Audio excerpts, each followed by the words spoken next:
if we don't evacuate civilians, Trump's original plan to relocate the Gaza entire population, there is going to be Hamas. And if it's not Hamas, there is going to be Islamic Jihad. If it's not Islamic Jihad, there is going to be a communist Palestinian fanatics with intentions to wipe Israel off the map. They are too close to Israel, and you cannot mix both. It's impossible. What do you think is going to be the result of this deal that's been brokered between Israel and Hamas? Well, there's a lot of optimistic talk. The hostages are coming back. A lot of things to be happy and optimistic about. At the same time, there are a lot of concerns. And Mosab Hassan Yousef over here, the so-called son of Hamas, because his father was one of the founding members of Hamas, Mosab has an interesting perspective because he knows Hamas and he knows radical Islamic terror culture. And he says not so fast with everything that's going on. He has some major concerns. So let's watch this clip together and then talk about it. But first, hit that subscribe button over there in the corner. We'd love to stay in touch. Check this out. What does the Green Prince think about the prospect for Phase 1 really happening and what it means about what could come later? Mosab Hassan Yousef joins us now. My brother, good to see you. Give it to me. Hi, Chris. Well, first of all, I would like to thank President Trump for his efforts to secure the release of the hostages. This is the good news. On the other hand, the situation in Gaza and the future of Gaza is in the hands of a barbaric group, that they're going nowhere. Gaza is their breeding ground. And if we don't evacuate civilians, and please to listen carefully, if we don't evacuate civilians, Trump's original plan to relocate the Gaza entire population, there is going to be Hamas. And if it's not Hamas, there is going to be Islamic Jihad. If it's not Islamic Jihad, there is going to be a communist Palestinian fanatics with intentions to wipe Israel off the map. They are too close to Israel, and you cannot mix both. It's impossible. We saw what they did on October 7th. I grew up among these people. My father is one of the founders of Hamas and still a top leader of Hamas organization. When Israel used to come to arrest him, dozens of times, they always respected women and children. They waited outside the door for women to dress up because they respected the culture. Now, the rules of engagement in Gaza is completely different because Hamas used their own children as human shields. And then they accused Israel of committing suicide and the world's genocide, and the world started to believe their narrative. And now it's spreading like wildfire. And this brought the politicians to compromise, to sit down and negotiate with a barbaric group. You know, today when they release the hostages, they are not only releasing the hostages, Israel is releasing thousands of mass murderers of the caliber of Yahya Sinwar. You know what does that mean? Yahya Sinwar is the architect of October 7. And today when Israel had no other choice under global pressure and global outrage, they had to release thousands of this type, of these criminals. Do you think the world is going to be a safer place after releasing such savages? I am not very optimistic. I'm very happy about the return of the hostages. But the situation is not going towards peace. But, all right, let me just get one more take from you about that on this, in this context.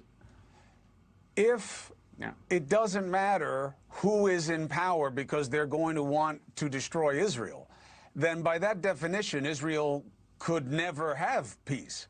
Obviously, they believe that you can have a change there. Don't you have to be open to that possibility that it doesn't have to be a terror organization for there to be a Palestine on its own? Yeah, what change? Hamas in Gaza and other dozen militias, and that includes the Palestinian Authority in the West Bank and the PLO, they all agree that their capital in Jerusalem. Jerusalem is the eternal capital of the Jewish people. It has been like this throughout the centuries. And identity, property theft will never lead to peace. Palestinians is a made-up thing. Palestinianism is a sick ideology that's taken over the world. Its foundation is the victim narrative. And now, if they all agree that they want Jerusalem, they don't want Gaza. Their fight is not for Gaza. They call that Tufan al-Aqsa. Al-Aqsa means it's the mosque, the Dome of the Rock sitting on the Temple Mount. This is their fight. It's a religious fight. It's a jihad against the Jews. It's jihad against civilization. And today you see the vast majority of the Muslims on assault on a Jewish minority. The world needs to open its eyes, especially Americans. Americans are on the other side of this culture. Americans don't stand this barbarism. Palestine is not a cool thing. It's not just a kefiyah and a social event down the street where people gather for the sake of victims in Gaza. The only only victims in Gaza are the children. Listen, Chris, the only victims in Gaza are the children who have been used as human shields, who have been weaponized to serve jihadi agendas. Everyone else is a suspect terrorist. It's as simple as that. All right. I understand your perspective. I thank you for making it for me here. And I will talk to you again soon. Hopefully you're wrong. Hopefully this can be better than you anticipate. But we have clear eyes. If you don't listen to it now, 10 years from now, you'll hear it again. You will remember my words, and it's going to be much worse. So now we can convince ourselves that peace is happening, but 10 years from now, 15 years from now, the entire world is going to regret it. So it's better to wake up now and face reality before it come and slap us right on the face. Enough is enough. I understand, and I appreciate your passion, and I have always appreciated the conversation. So thank you for being here with me. Mosab Hassan Yousef, to be continued. So this is obviously very intense perspectives, maybe different than some of the other perspectives that we've heard recently. I do think that there is a good amount of room for optimism, not only with Gaza, but in the broader Middle East. There was talk about the Abraham Accords expanding throughout the Middle East. And I think that is a good thing that will undergird peaceful relations, because if you have economic benefits and it's beneficial to you economically and in other ways to have this unity between certain countries, the terrorism or the desire for terrorism naturally will go down, God willing. When it comes to Gaza, there's a lot of work that has to be done with Gaza. The very first stage is getting the hostages back. Hopefully that will be done in the way that we're all anticipating in the next few days.